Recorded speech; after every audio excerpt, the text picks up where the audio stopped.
You're listening to Midlife Side Quest, the Over the Hill Gaming Podcast. Here's your host, John Wall. It's Thursday, February 15th, and welcome to another episode of Midlife Side Quest, the Over the Hill video game podcast. I hope you had a nice Valentine's Day yesterday. My name is John Wall, and every week I bring you the latest gaming impressions, industry news, and tales of a Gen X geek delivered to you in 15 minutes to fit your busy life. I am happy to have you here with me today because on this episode I'm going to be talking about Prince of Persia, The Lost Crown. And to make sure that you never miss an episode, you can subscribe to the show, which is available on all major platforms, including Spotify, Apple Podcasts, and YouTube. And I would appreciate it if you left a review while you're there, if you're so inclined. It helps to spread the word about the show. Also, if you'd like to chat about today's episode or just talk about games or whatever, you can find me over on Threads by searching for Midlife Side Quest. So every week I open up the episode by sending out some positive vibes. It's a special shout out to someone whom I admire and appreciate, an attempt to spread some good energy throughout the gaming community. And this week's positive vibes are going out to Danny Pena and Rihanna Manuel Pena. Danny and Rihanna are two of the nicest people around. Danny is the OG of gaming podcasts, having created Gamertag Radio like 20 years ago. He was doing this before anybody, and he has been hustling ever since, working harder than probably any creator I know. And Rihanna has been all over the games industry, from working at Microsoft and G4 to co-hosting What's Good Games and the Spawny Awards with our friend Khalif Adams. And this week, the couple announced not one, but two new ventures. First is their new business, D&R Media Consulting, and also a new podcast, The Danny and Rihanna Show, which will focus on finding balance between their nerdy hobbies and being new parents. So I'm guessing many of you will be able to connect and relate to that kind of a show. So kudos and congratulations to the both of you on a very exciting week.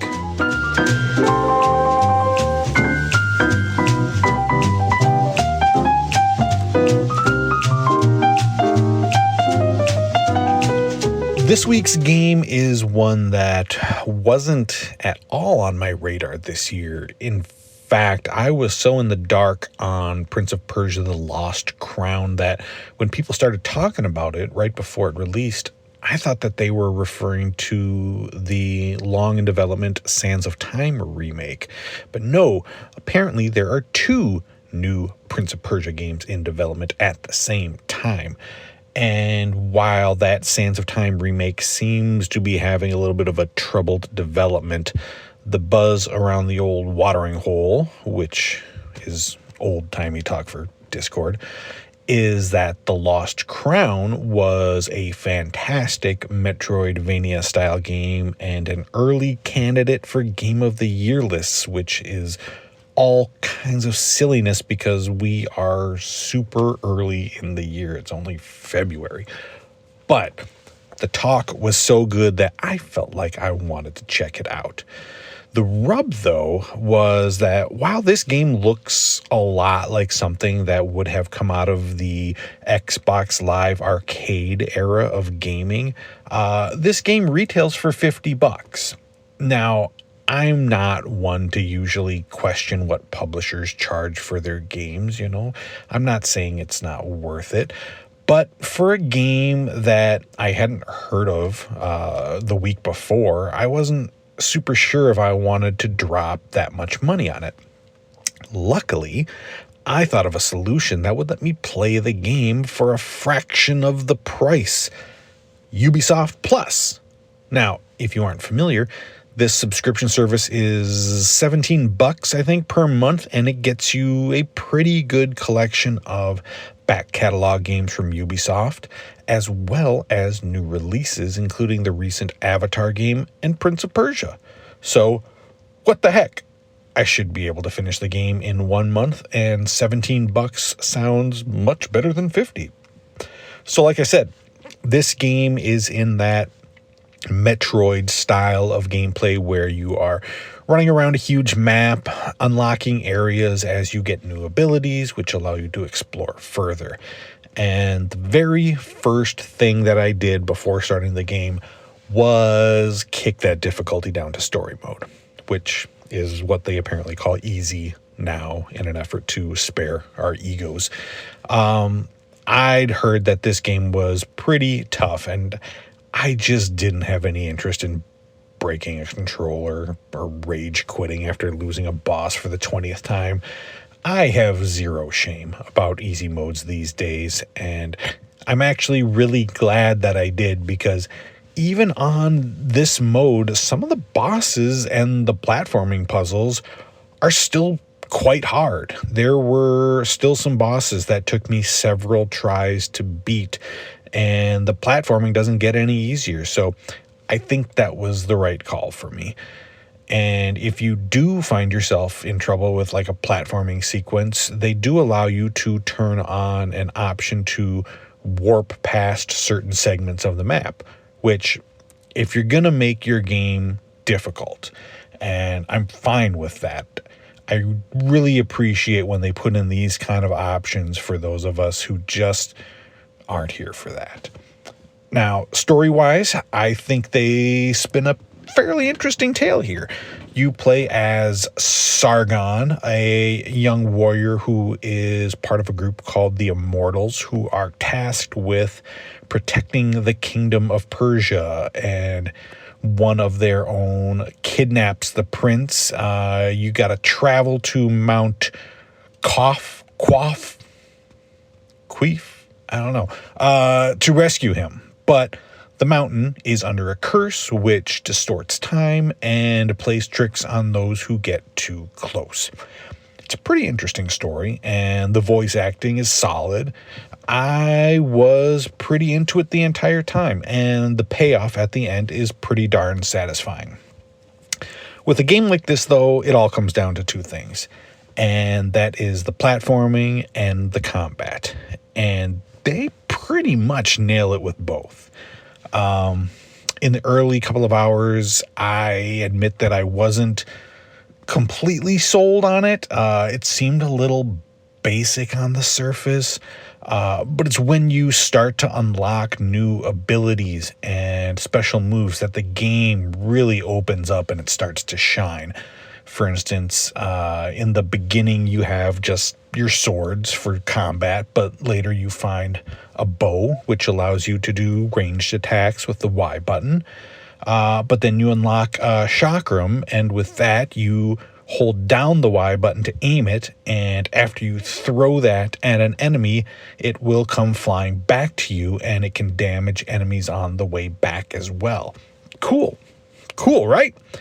Well, then you get an ability that lets you throw your chakram, and when it's at a distance, you hit the LB or the L1 button to warp to where it is, allowing you to get behind enemies or up to platforms that you couldn't get to otherwise.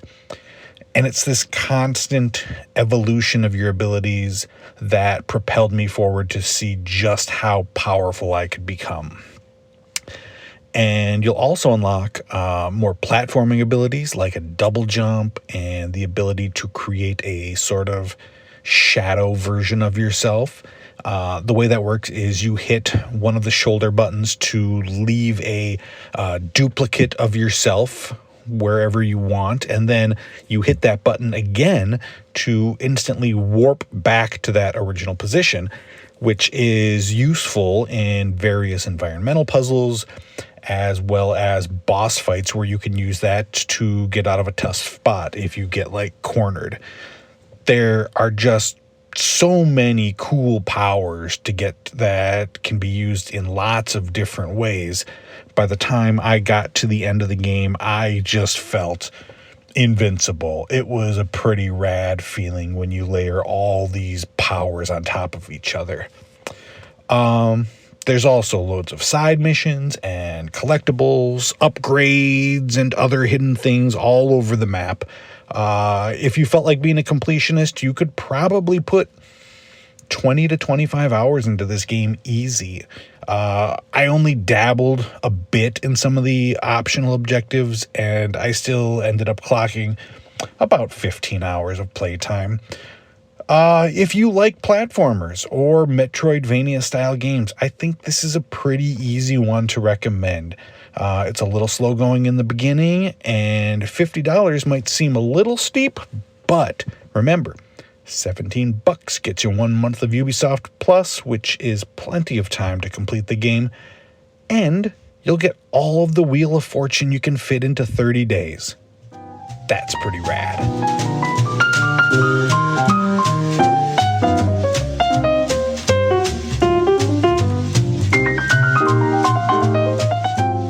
Every once in a while, I have a meal that is so good and so unique that I just know that it's going to stick with me and I'm going to remember it for a very long time. And I experienced that earlier this month when my wife and I went to Karo no Mise in Minneapolis for our anniversary. It's the brainchild of Chef Shigeyuki Furukawa. The restaurant opened in 2017 in an attempt to bring authentic Japanese cuisine to the Twin Cities. We chose to do the 6-course omakase, which is a tasting menu, which sits you at the counter across from your sushi chef as he works his magic for you. And it was all outstanding. Oh, it was so good. There was a chawan mushi, I think is how you pronounce it, which I had never had before, and it was like a egg custard with mushroom and octopus and a dashi broth. There were 10 pieces of nigiri sushi, which was as amazing to eat as it was to watch the chef make for us and explain each piece for us. Like the difference between the 3 cuts of tuna and how they differ from each other and where each fish came from. And the yuzu sorbet, which finished the meal, which was citrusy and refreshing. And it was super, super fun to talk with the chef over the course of the meal about the food, his time growing up in Tokyo, how Christina and I had met, and he even give us some tips for our trip to Japan later this year. It was an intimate and amazing meal, unlike anything I have had here at home. Also, one of the best old fashions I've ever had. Last week for Polling at Threads, I asked you if you were confident in the future of Silent Hill, and most of you are still pretty up in the air about it, with 49% picking undecided. 34% said you were not confident about the series' future, and only 17% said that you were. So it looks to me like Konami still has a lot of convincing to do. For this week's Polling at Threads, I know, that meal the other night was a bit on the spendy side, so let me ask you, what is the most you're willing to pay per person for a nice high-end dinner? This is relevant because we just had Valentine's Day. Maybe you took your date out. So that's not including drinks or tip, just the food. And let's see, the choices we'll do between $0 and up to $50, $51 to $100, between $1 and $200, and lastly, for the big spenders, we'll say over $200. To me, going to a nice restaurant is the equivalent of going to a great concert. So sometimes you gotta splurge, you know? but I'm curious what you all feel. So go visit Midlife Side Quest on Threads, and I'll share the results next week. Thank you for listening to the show. I appreciate you making time in your day for me. And don't forget, you can catch a new episode of the show every Thursday morning wherever you listen to podcasts. And you can show your support by subscribing and leaving a review. And if you'd like to chat, look for Midlife Side Quest on Threads. So until next week, be well and happy gaming.